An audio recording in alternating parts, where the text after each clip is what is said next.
Before we jump in, can I take a quick selfie? Is that okay? All right. Ready? All right. I think we got it. I want to start today by telling you how I originally got into coding. I actually learned on a scientific calculator.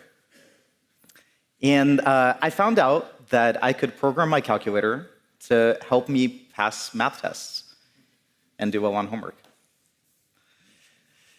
I was using a TI-83 calculator. I think in the UK use Casios for this.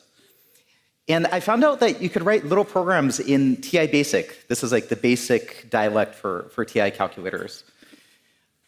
And I could reference the little programs when I couldn't remember what to do. It worked beautifully. I got great scores on my math tests and my homework. And then I taught my classmates how to program their calculators. And they also got great scores on their math tests and their homework. At some point, I even published a guide on the internet for how to program scientific calculators. I was 13 when I wrote this. That was my introduction to software. It was very practical, and as a kid, it felt like magic. Around the same age, I figured out HTML. Not to build a startup, but to make my eBay listings look better than everyone else's so I could sell Pokemon cards. There were tables, blinking text, the whole thing. And it worked. I sold 3 legendary birds for 99 cents each. They were all holographic. And in hindsight, I wish I would have held on to those. There was a whole generation of us like that, right? We didn't learn to program from a textbook. We learned from tinkering. And I still remember the giddy feeling that I got when one of my calculator programs ran. You made the thing, and it did what you wanted. And then, somewhere along the way, programming got complicated. Compilers, type checkers, build systems, package managers, 12 config files before you could write a single line of code.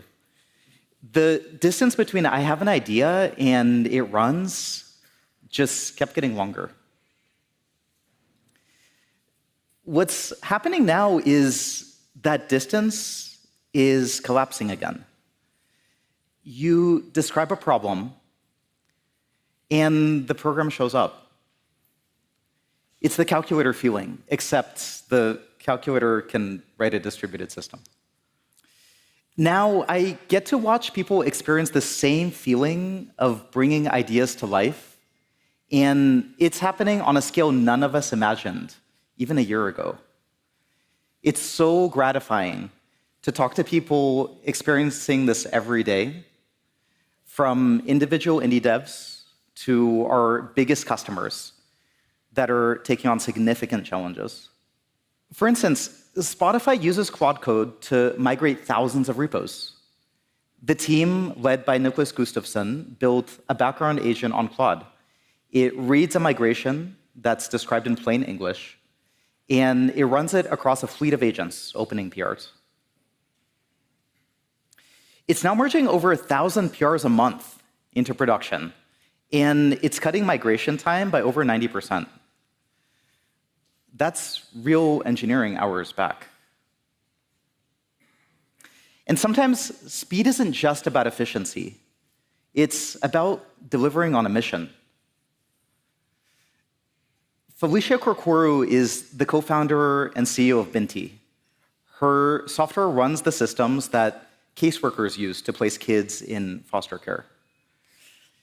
The paperwork, the home visits, the licensing process, and this year her team used the Claude API to give caseworkers back hours that they used to spend on paperwork. And they took 20 days off the process of licensing a foster family. 20 days. It's not just an efficiency metric. That's a kid connecting with the family. That excitement of solving problems is something I hear from people all the time. And I'm going to guess that everyone here experiences this differently. Some of you are living on the frontier. Some of you are bringing along the people around you. Many of you can feel the ground shifting under us, and you want a view of maybe what's coming next. And all of us at Anthropic can feel that shifting happening too.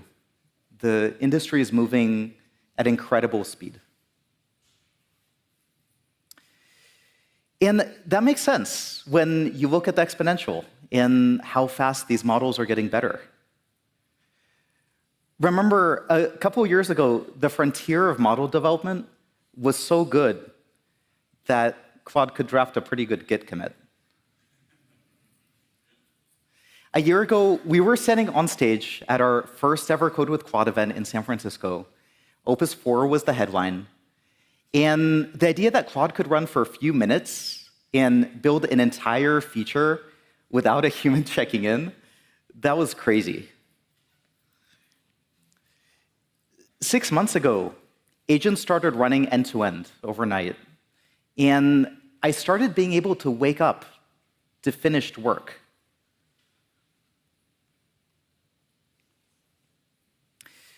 Then, last month, Mythos read the entire OpenBSD source tree, and it found a 27-year-old vulnerability that survived every human reviewer, every fuzzer, every static analyzer that was thrown at it for almost 3 decades. The jumps keep getting bigger, and the intervals keep getting shorter. But even though model capabilities are improving on an exponential, most organizations are still adopting AI on a linear path. That means there's a growing gap between what AI can do and what it's actually doing for people. Closing that gap and translating model capability into something that people can actually use is what you all as developers do, and you're doing it. Year over year, API volume is up nearly 17x on the Claude platform. And on Claude Code, the average developer is now spending over 20 hours a week running Claude. Like you, we've been shipping a lot lately. And we want you to walk away today with a clear picture of where we're headed. So you can plan for it, and you can ride the exponential with us. This event is about how we're making our products work better for all of you. And this morning, we're going to show you what that looks like. First, Lisa is going to talk about our foundation. That's the model layer. And she'll explore more about what's going on with our frontier models and what's coming next. On the Claude platform, we're shipping updates to Claude managed agents. And Angela and Caitlin are going to walk you through how you can securely build and deploy agents at scale. And then finally, on Claude Code, Kat and I will walk you through the latest features, like the new agent view and then important new primitives like routines, to let Claude prompt itself even when you're away from your computer. All of it comes back to you and what you're going to build. Because most people are never going to call the Claude API. Most people are never going to run Claude in a terminal. They're going to experience AI through something one of you built on the Claude platform.